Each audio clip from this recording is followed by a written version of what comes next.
Greetings and thank you again. We're here with Europa Universalis 4. My name is Trey, and in this edition we are going to talk about using ships. Now in this game we're just going to go ahead and load up the beginning scenario with Spain. Again, I just use Spain because it's what I'm used to. There are other ones, but I know of all the ships and everything, so I'm going to load it up here. As you can see, we're Spain, or Castile. And right here you can see the main screen.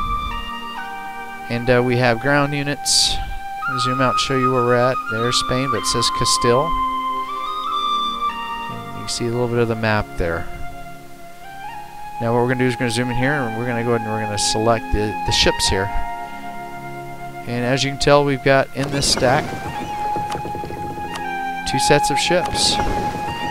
We have our barks, and we have our early carracks, which are the barks. They're for trade, for increasing trade, and you can see the trade button there for protecting trade routes.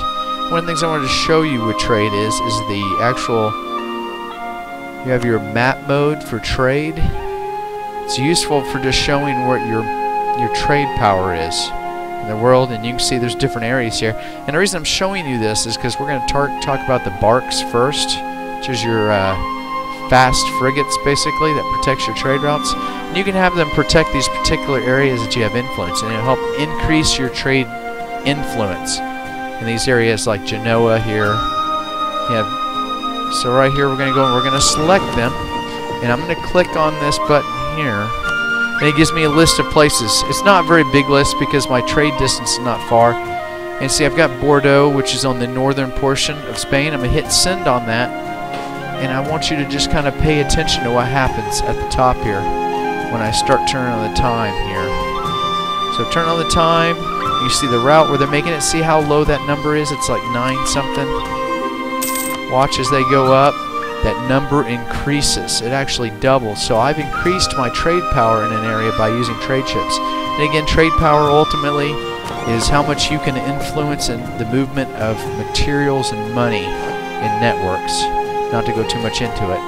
What I have remaining is the early carracks and also cogs in the stack here. That's what's remaining. You can see there the information on the left, and you have the button for where you can actually basically have them cruise around in the single area. And you've got the buttons there, the same as other ground units. You can split them, or even do a you can take a port and leave enough there. And then here's the button here to where you can actually separate them out. So what I'm going to do is I'm going to take all the cogs here eventually and separate them out. So we got them highlighted. But I'm going to show you movement here. Let's say I'm going to go ahead and I'm going to pick some units up and keep the early carracks and cogs together, so that way the transports are protected. Now I'm going to carry these units to somewhere else. So in order to load them, I highlighted the unit, and you get this little ship button here when you select them. So I'm going to click that, and that means that they're going to load on to whatever ships are in port in the same province.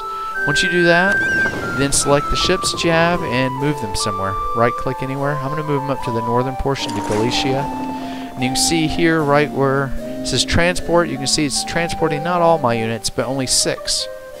That's how many cogs I have, is 6 cogs, so it's only going to move 6 units. I'm going to allow the time to go, and you're going to see me transport them.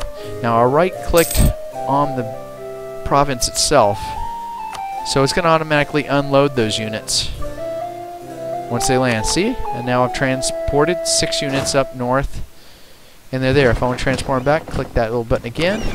Highlight my transport. Now I'm going to demonstrate how you would invade another country using it. I've got to go to war first. I'm going to go to war to Portugal here. It causes me all kinds of problems. And I'm going to show you how to attack from the sea. So I'm going to send them here, right in the sea outside of here. And now it takes a little bit more patience to attack units from the sea. So once you're in the correct area, you're going to right click. And you can see right here that the units themselves, ground units, look like they're walking on water, but what they're doing is they're actually showing them going to shore here in Porto. And it takes time for them to do that. So it's not really showing a path here, but if you move your ships at all during this transition, it'll cancel them going to on their attack. So right here I've sped up the time, and you'll see eventually they're going to make it to Porto. There they go. So I'll hit pause here momentarily. There you go. And you can see now they've made land here in Porto. Obviously they're going to get hammered because they got 12 minutes there. You can see a sea battle going on between my ships that I'm going to lose. Same standard screen as you would with the ground management. You got morale. Mine's really low, and I have a smaller force, so I'm obviously going to lose this battle. But this is just to show you some of the uses for your sea units and how to go about doing that. So I'm sitting here, I changed it around a little bit because I don't really want to be at war with them. And I wanted to show you just a little bit more here. See, so I'm going to send these on a trade unit, these barks. As you can see, I'm going to again point out here something that's important. I'm going to send them to Bordeaux, my barks. See, that number's small. And again, you want it pretty much anywhere you have an influence of trade, which is in your media area. You want to build anywhere from 8 to 10 of vessels for barks, which will eventually change as you research new technologies. And that is to help increase your ability for trade. And trade power, I'm not going to go on over it in this series here for using it. But here you can see I just clicked on the little tool tip here, and I'm going to show you how to build some units. You have the different units, early carracks, the barks.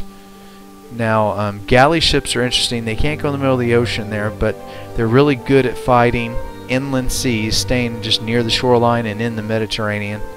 Those are really good early on for building, but eventually you want to be able to be more mobile than that. So I'm going to build some early carracks. They're expensive, 50 gold, so I can only really build 4 of them. So you can see the green areas where I'm able to build, and it shows the time frame. In this case it's a whole year. I'm going to build a couple of early carracks just to show you how you would mass more together. So now I've clicked on those provinces, I've sped up the time as fast as I can, and we're going to watch a whole year go by as we're moving along here. And you can see the progress bars, which are blue on there. Sped it up a little bit there because I paused it. You can see they're fully built now. You see the bark there is still making his normal thing, but I'm going to select those units and I'm going to move them here to meet with the other carracks that I have. So there's the pathway. I right click for that one. I select this one. I right click there as well. And I select the third one. Right click there. So now when I speed up time and hit my space bar, it's going to allow those units to go ahead and move all together. And I want those to be stacked in one unit so I can combine them with the other units to increase my navy size. Now they're together. I paused it. I select them. As you can see, the other 3 are there with the stack. I'm going to combine them together. Now it's all one happy fleet. They're all together. It's a bigger number, and I can do more damage. I'm going to hire me a captain, basically, to make the fighting force more effective. Now, I don't really, in this case, want to carry my cogs with me, so I'm going to separate those out. So how would you go about doing that? Is you'd sit here and you'd click these 2 green arrows. And instead of sitting there picking and choosing, I'm just going to pick the double arrows underneath my cogs and I just separate them. So now they're separate. I have one for my early carracks, which are my fighting force, and my cogs, which are the transport. In here, and I'm just moving them around a little bit. Now, one of the things I needed to warn about, and this is what I was trying to show right here, is when you have them on a trade mission, if you were to select those ships, like you needed them to support an attack or things like that, if you go and you right-click somewhere else on the map for the barks, it's going to cancel their trade. If you see the little trade button there stopped sparkling and now they're moving, to make them go back, you'd have to click it and then reselect where you want them to go to get them to go. Now, on the other hand, is that one of the things you need to remember is on your early carracks, or your basically your fighting craft, if you have them sitting there patrolling, like I just selected the patrol button and I move them somewhere, like the intention to go to sea, you'll watch, it'll get a little confusing. See how it's flipping them around? They'll never go into port. To get those to go into port and have them repair or to manually go to a place where you can mass more, you have to unclick it. And now see, it allows you to do that. That's just pretty much some of the things I can show you here with ships. There's a lot more to it than that, but this will help you out. Again, I appreciate your time on watching this video, and I hope it just kind of gave you a good starting point. Thanks again, and I wish you the best. Take care.